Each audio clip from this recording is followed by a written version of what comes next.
Olá, alunos e alunas. Então, essa vai ser a parte 1 da aula 6, seguindo o cronograma que estava previsto nas atividades presenciais. Mas, como a gente não precisa ficar atrelado ao formato presencial mais, então eu vou dividir então as aulas nos diferentes tópicos, para as aulas não ficarem tão grandes, ok? Então vocês podem usar um tempo menor para olhar cada tópico e ir acompanhando à medida que vocês acharem melhor. Ok, gente? Então vamos lá. Primeira parte da aula 6, a gente vai tratar da aproximação de Born-Oppenheimer, ok? Oppenheimer é o cidadão que foi chefe do Projeto Manhattan, que produziu a bomba atômica. Algo de não se orgulhar, mas infelizmente faz parte da história da física. Mas Oppenheimer ele não fez só a bomba, ele era um ótimo físico na época, ele também desenvolveu muita coisa na física teórica, ok? Então, inclusive essa aproximação que a gente vai tratar hoje, que é muito importante para moléculas. Então vamos lá. Agora a gente tem que mudar a bibliografia para o Atkins, não tem mais alternativa, porque o Tipler não trata desse assunto simplesmente. Então vamos para o Atkins. O Atkins, esse livro do Atkins que eu estou fazendo referência é o Atkins de Paula, Físico-Química, ok? É importante porque há outros livros do Atkins que não são esse de Físico-Química. Então, ao procurar pelo livro, procurem esse Atkins de Paula, Físico-Química.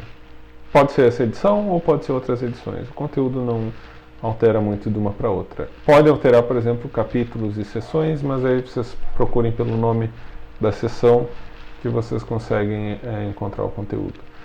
Também usei essas notas de aula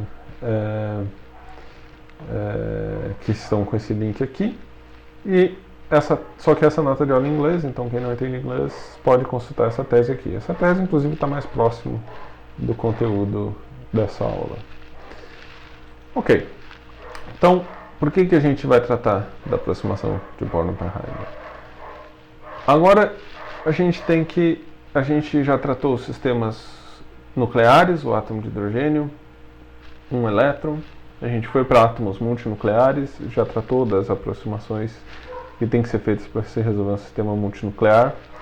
E então, agora a gente multieletrônico, desculpa. Agora a gente vai para um sistema molecular. Sistemas moleculares a gente vai ficar em sistemas com mais que um átomo, ou seja, multinucleares. Então a gente vai tratar a molécula mais simples possível que existe é o H2+, ou seja, o H2 que perdeu um elétron. Então seria 2 núcleos e um elétron. Então a molécula mais simples que existe, ela já tem 3 corpos. Então a gente não tem alternativa a não ser lançar de algumas aproximações para poder resolver o sistema tendo um número de variáveis viável de serem resolvidas matematicamente, ok? Então, a equação de Schrödinger para um sistema multinuclear, ela vai ser então a hamiltoniana vezes a função de onda, que vai depender agora das coordenadas de todos os elétrons e de todos os núcleos. Então, psi. Então, H psi e psi, só que agora a gente tem essa dependência em variáveis eletrônicas e variáveis nucleares, ok? Então, a gente escreve o hamiltoniano nesse caso dessa maneira aqui. Aqui a gente tem toda a energia cinética de cada elétron, ok? Então, a gente tem o somatório em I, sendo I elétrons. Então o gradiente é o nabla ao quadrado aqui, a gradiente ao quadrado para cada elétron. Aqui eu já estou me livrando dos termos gradiente I vezes gradiente de J que eu mencionei para vocês na última aula. Então a gente já não considera esses termos cruzados de gradiente, só o nabla ao quadrado de I. Para os átomos, então a gente tem um somatório em A para A átomos. Aqui a gente vai ter então o termo da massa dentro do somatório, porque a massa de cada núcleo pode ser diferente. Se fosse um H2, ok, a gente tem um número de núcleos igual, mas de massa de núcleos iguais. Mas nem sempre as massas dos núcleos vão ser iguais em todas as moléculas, normalmente eles vão ser diferentes, ok? Se você já tem um H2O, você já tem duas massas diferentes, oxigênio e hidrogênio. Então o termo também é nabla quadrado para cada núcleo A. Novamente, já não considerando o termo cruzado do gradiente. Ok. Então a gente tem os termos colombianos. O primeiro termo colombiano é a interação núcleo-elétron. Ok? Essa é a que a gente já conhecia do nosso átomo de hidrogênio. Só que aqui a origem das coordenadas não tem como ser no centro de todos os núcleos. Você escolhe um ponto.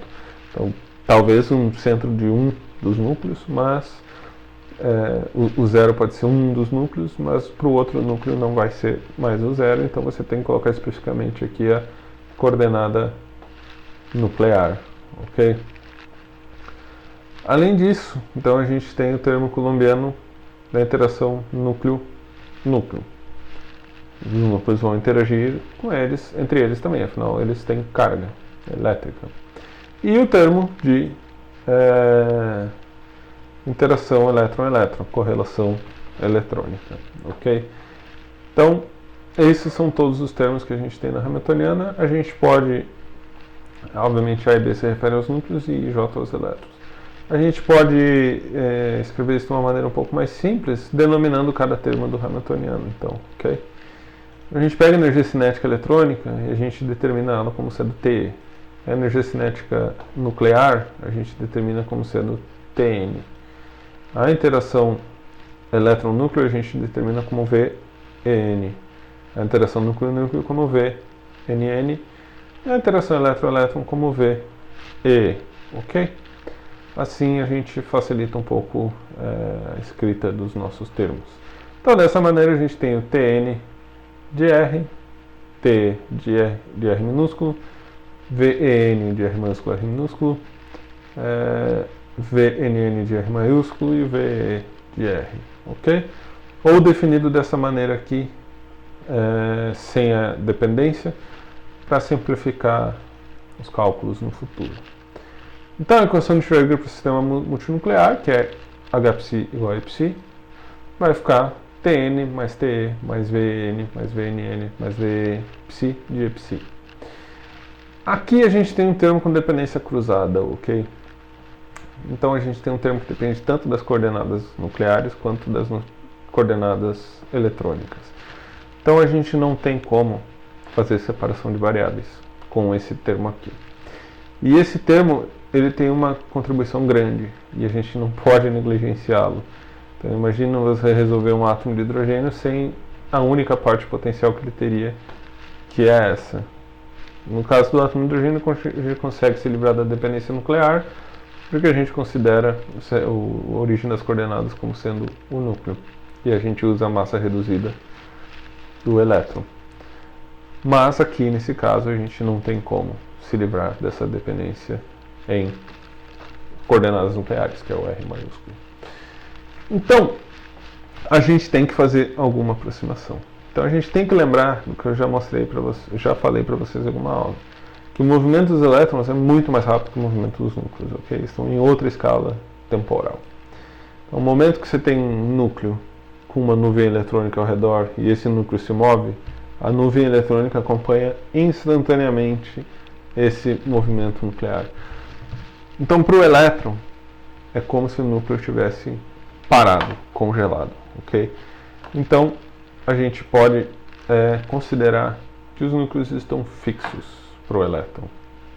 Isso não causa problemas no fim da descrição. Na verdade, se você tem átomos muito leves, em algumas condições muito específicas, a aproximação de Born-Oppenheimer pode lhe causar problemas. Mas, em geral, ela é uma boa aproximação por conta realmente da dinâmica eletrônica ser muito mais rápida que a dinâmica nuclear. Então, as coordenadas R maiúsculo, que são as coordenadas nucleares, elas passam a ser parâmetros, ok? Então, o que eu quero dizer exatamente com elas serem parâmetros? Eu estou dizendo que o VEN, que dependia de R minúsculo e R maiúsculo, agora passa a ser um VN que depende de R minúsculo e tem parâmetros de posição nuclear. parâmetros de posição nuclear, você dizer que é um parâmetro, você diz que é uma constante. Então isso deixa de ser uma variável, passam a ser parâmetros, ou seja, você não vai variar a posição nos núcleos. Você está congelando os núcleos. Então as coordenadas nucleares passam a ser constantes e você trata matematicamente como se fossem constantes. Então, dessa maneira, a gente pode fazer a separação de variáveis. Então, a gente assume para fazer a separação de variáveis, como a gente já está bem acostumado, um produto de funções. Nesse caso, vai ser uma função φ, que depende das coordenadas eletrônicas, R minúsculo, e uma função Q, que depende das coordenadas nucleares, R maiúsculo. E isso a gente pode, então, na nossa equação de Schrödinger, que dependia de psi, substituir. Então a gente acaba com todos os termos da Hamiltoniana, o Tn, T, Vn, Vnn e o Ve, vezes então o nosso φ, nosso Q, e a gente pode agora começar a trabalhar esses termos para fazer a separação de variáveis, ok? Então eu vou fazer a separação de variáveis para vocês. Agora vou mudar então essa pequena lousa que eu tenho aqui e a gente pode fazer a separação de variáveis explicitamente. Só não reparem aqui os meus band-aids, que eu estou com um pequeno arranhão de um dos meus cachorros, que talvez vocês os escutem no vídeo, ok? Mas espero que não. Então vamos lá. Então o que a gente tinha na nossa equação de Schrödinger, já omitindo as dependências, porque no fim das contas a gente pode saber as dependências só pelos índices N e E. A gente tem aqui mais VN, mais VNN, mais um VEE. Então essa é a Hamiltoniana do sistema e a gente multiplica ela por φ e Q. E isso fica igual, então, a energia do sistema vezes o φ vezes o Q, ok? Então essa é a nossa equação de Schrödinger. O que eu posso fazer? Eu posso começar então a multiplicar esse Tn por esse produto de funções que a gente definiu agora como nossa função de onda total.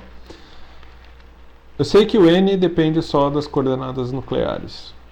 Mas agora a gente tem que lembrar que a gente está tratando essas coordenadas nucleares como sendo um parâmetro. Então, esse termo vai ser como se fosse uma constante, ok? Então, a parte da energia cinética, na verdade, a gente tem um gradiente. Então, a gente pode colocar ele para o lado direito da nossa equação. Já esse termo núcleo-núcleo, ele realmente só vai ter a posição do núcleo menos a outra posição do núcleo. Então, o número menos o outro. Então, a gente pode deixar ele do lado esquerdo da equação, que ele vai acabar sendo uma constante quando os núcleos estão congelados. Ok? Então, vamos fazer isso. Por exemplo, TE, eu sei que ele vai agir em cima do φ, porque ele é um gradiente ao quadrado, né, um nabla ao quadrado, das coordenadas eletrônicas. Aqui a gente sabe que vai também agir em cima do nosso φ. Então, a gente mantém esses termos aqui, todos esses termos, inclusive a interação elétron-elétron também, obviamente, no lado esquerdo da equação. Esse a gente passa para o lado direito, ok? Então, vamos fazer isso explicitamente. Então, Tn, a gente sabe que o φ vai ser constante para ele.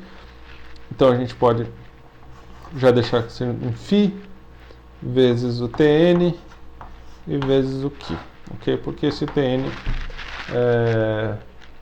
poderia agir no R maiúsculo, posição nuclear. Te, a gente sabe que não age no Q, então o Q eu já deixo aqui. Vezes o Te, vezes o φ. Porque o Te vai agir no φ, afinal ele é o gradiente dessas coordenadas, gradiente ao quadrado das coordenadas eletrônicas. Mas, então, este termo, agora tem a dependência em R, mas a gente tem que lembrar que a gente está tratando como constante. Então, a gente tira, novamente, o Q, VEN, φ. Então aqui mora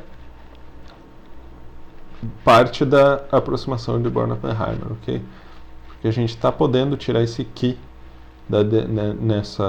desse operador da energia potencial elétron-núcleo, não agir sobre ele. Então, se não age sobre ele, a gente pode colocar o Ki para cá. Se as coordenadas nucleares não estivessem fixas, eu não poderia fazer isso. E eu não poderia fazer a separação de variáveis. Ia complicar bastante minha vida. Ok, agora o VNN, como a gente vai tratar ele como sendo constante, a gente sabe que não vai agir nem Φ e nem Ki sobre ele. Então vou escrever ele assim. Podia escrever de outra forma, afinal essa constante eu posso colocar entre qualquer um ponto aqui. Depois, por enquanto eu deixo assim, depois eu mexo nele. Então o VEE eu sei que vai agir em Φ, então eu tenho que deixar o Ki para fora, vezes o VEE, vezes então o meu Φ. Então, isso igual ao meu E, Ki, Φ, ou Φ Ki, desculpa. Melhor escrever na ordem que eu estava usando já. Então, menos meu V, Φ, Ki. Ok? Então, essa linha a gente já utilizou. Podemos seguir para a próxima. Ok. Então vamos lá. Agora vamos agrupar o que a gente tem que agrupar. Esse aqui a gente deixa na esquerda. Esse a gente deixa na esquerda, esquerda, esquerda. Esse a gente manda para a direita. Que está na frente de todos esses termos aqui que vão ficar à esquerda. Ok? Então eu posso colocar esse aqui em evidência. E o Φ eu também posso colocar em evidência. Aqui, aqui. Esse aqui eu posso simplesmente, como eu falei antes, isso aqui é constante. Então, eu posso fazer aqui, V, NN, Φ. Então, posso escrever nessa ordem, não tem problema nenhum, vou trocar essa ordem. Então, vou deixar também o Φ em evidência no final. Então, aqui vai multiplicar o meu TE, o meu VEN, o meu VNN,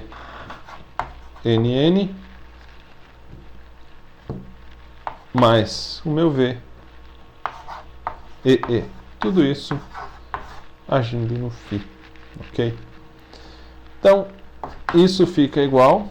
Então, eu já tinha esse meu termo de energia vezes Φ vezes Ki, menos agora esse termo aqui. Ok? Então, menos Φ Tn de Ki. Aqui eu tenho Ki, aqui eu tenho Ki. Na verdade, eu posso colocar esse Ki em evidência. Ok? Então, fico aqui com E, Φ. Também o Φ, esse termo vai ser um número, vezes a função. O Φ eu também posso colocar em evidência. Então, vamos fazer isso. Então, vou ficar isso aqui igual a Φ vezes E menos Tn vezes Ki. Ok. Então, aqui estamos com a nossa equação de Schrödinger já numa forma mais interessante para a gente, ok? Porque agora, então, o que eu posso fazer? Passar esse Ki para o lado da direita e esse Φ para o lado da esquerda. Então, vamos fazer 1 sobre Φ. Então, aqui ele está multiplicando, eu passo dividindo para o outro lado. Vai ficar TE mais VEN mais VNN mais um VEE vezes um Φ. Isso igual, então, a 1 sobre o meu Ki, que é o cara que estava aqui, eu passei para o outro lado da equação, E menos Tn vezes um Ki.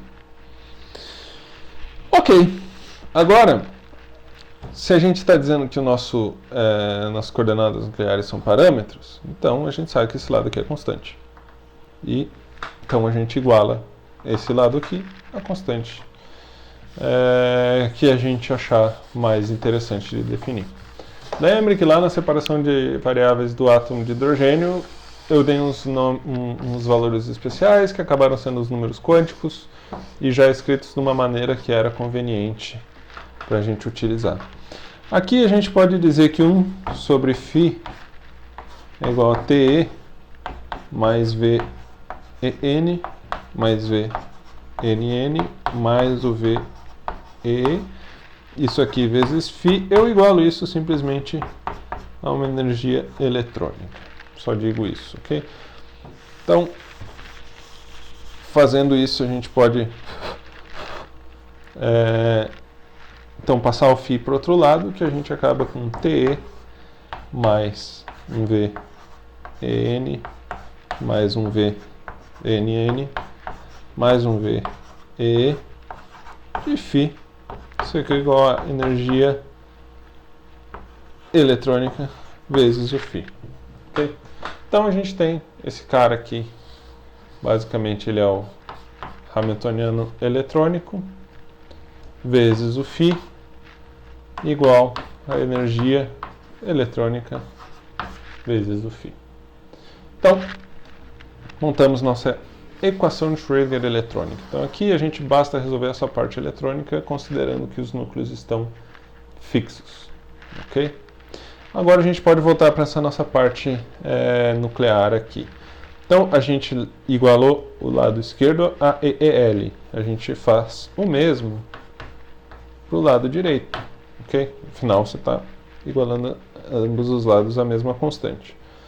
Então a gente tem energia eletrônica é igual a isso aqui. Então vamos lá.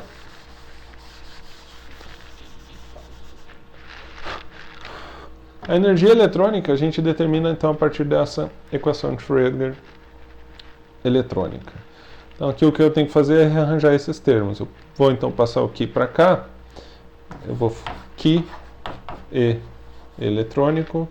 Isso é igual a E menos Tn vezes o Q. Para eu ficar com uma cara da equação de Schrödinger que a gente tinha, que era Epsi no lado direito, eu tenho que passar esse Tn, então, para o lado de lá, do lado esquerdo. Então, Q menos Tn vezes Q, passando para cá, fica mais. Então, isso aqui vai ficar E eletrônico mais Tn, já deixando Q em evidência. Isso aqui é igual, então, a E Q, ok? Só basicamente passei esse termo Tn aqui para o lado da esquerda. E aqui a gente acaba então com a nossa equação de Schrödinger nuclear. Na verdade isso não é tão simples. A gente teria que expandir o nosso psi em um produto de funções elétron-núcleo e então fazer algumas aproximações nos coeficientes de termos cruzados dessa expansão em série da nossa função de onda. Mas isso a gente não vai abordar nesse momento, porque nesse curso não faz parte do escopo dele. Ok, então a gente fica com essas duas equações e assume que a gente pode resolver então tanto a equação eletrônica quanto a nuclear, agora de uma maneira separada. Então vamos voltar aqui para o nosso slide. Então no nosso slide a gente vai ter a equação de Schrödinger eletrônica, com todos os termos do Hamiltoniano eletrônico, e a equação de Schrödinger nuclear, então com os seus termos do Hamiltoniano nuclear. Então é isso que tem que ser resolvido, ok? Resolvendo-se isso, a gente pode fazer essa solução a partir de um procedimento. Então a gente congela os núcleos, então considera que, ok, os núcleos não se moverão, apenas os elétrons. Então a gente resolve a equação de Schrödinger eletrônica. Resolvendo a equação de Schrödinger eletrônica, a gente usa o resultado da energia eletrônica para resolver a parte nuclear. Então a gente pode obter o E, que seria a energia total do nosso sistema. Depois a gente pode obter também as forças que atuam nos núcleos. Para a gente determinar a força que atua nos núcleos, a gente usa a derivada, o valor esperado da derivada da Hamiltoniana E vem a gente usa o teorema de Hellmann-Feynman para isso, para também usar para conseguir obter essas forças, mas não faz parte do escopo do curso agora. Então, só nos preocupamos de maneira qualitativa com essas forças, ok? Então, a partir daí, a gente pode, então, mover os núcleos e repetir o processo. Move os núcleos, congela-os novamente, resolve a parte eletrônica, utiliza o resultado da parte... e sucessivamente se faz isso. Por exemplo, se eu tiver uma molécula diatômica, eu vou obter o que a gente chama de, nesse caso, uma curva de energia potencial. Que é isso que eu estou mostrando para vocês aqui. Então, eu vou mudando a separação entre os dois núcleos, por exemplo, a distância hidrogênio-hidrogênio, e calculo energia. E vou obter essa curva que eu estou mostrando aqui para vocês para as diferentes distâncias de separação entre as duas moléculas. Então, eu vou achar um raio de equilíbrio, que aqui a gente vê que a derivada é zero, então nesse caso a força é zero nesse ponto aqui. Ou seja, quando você estiver na distância de equilíbrio, você não tem nenhuma força agindo sobre as moléculas, e elas ficam sobre os átomos, os núcleos, e eles ficam lá parados, contentes com a sua distância de ligação. Obviamente, você vai ter uma vibração mesmo no ponto zero, eles não ficam exatamente parados, mas isso não é assunto para esse momento. E a gente obtém a superfície de energia potencial, por exemplo, quando a gente tem uma molécula triatômica. Nesse caso aqui, a gente tendo uma triatômica que é a água, H2O, considerando que as duas distâncias internucleares são as mesmas, a gente tem então só uma coordenada para a distância de ligação OH, sendo que as duas distâncias de ligação estão sendo consideradas as mesmas, ok? E outra coordenada no nosso sistema que vai ser então o ângulo entre HOH, ok? Esse ângulo formado aqui, e isso a gente coloca nessa coordenada, e nessa coordenada a energia. Então a gente obtém essa superfície de energia potencial, que vai nos dar um mínimo, que é uma distância de ligação entre 0,958 angstroms e um ângulo de 104,5 graus entre as moléculas, ok? Então é dessa maneira que a gente vai variar então as distâncias de ligação, ambas sempre juntas, e o ângulo entre as moléculas, e vai obter energia, a superfície de energia potencial de ambas, ok? Se eu variasse diferentemente cada distância de ligação, eu teria mais uma coordenada, e aí a gente passa a não conseguir representar no nosso sistema cartesiano. Talvez com cor para energia, mas aí você já teria não uma superfície potencial, você teria um sólido, de potencial. Mas, digamos, isso você estaria saindo do R3, indo para R4, e quando você vai aumentando o número de átomos, você passa, então, a ter cada vez mais dimensões no sua superfície de energia potencial. Sua superfície de energia potencial pode ir para o Rn, digamos. Isso a gente não consegue representar graficamente, mas matematicamente a gente resolve, ok? Existem métodos para isso. Inclusive para eu não ter que testar todos os pontos para eu saber qual o mínimo, mas eu ir buscando o mínimo a partir de métodos que me levam até ele. Ok, então basicamente era isso para essa aula. Então agora a gente pode prosseguir para a descrição de sistemas moleculares. Então, na próxima aula, se é a parte 2 da aula 6, a próxima videoaula, a gente vai tratar da teoria de ligação de valência, que é a maneira mais simples possível para a gente descrever ligações químicas. Ok? Muito obrigado, então. Espero o feedback de vocês para essa aula. Por favor, me mandem sugestões. E dúvidas, vocês podem me mandar por e-mail, que eu vou resolvendo-as na medida do possível, ok? Muito obrigado e tenham um ótimo dia, noite, manhã, o que for. Muito obrigado.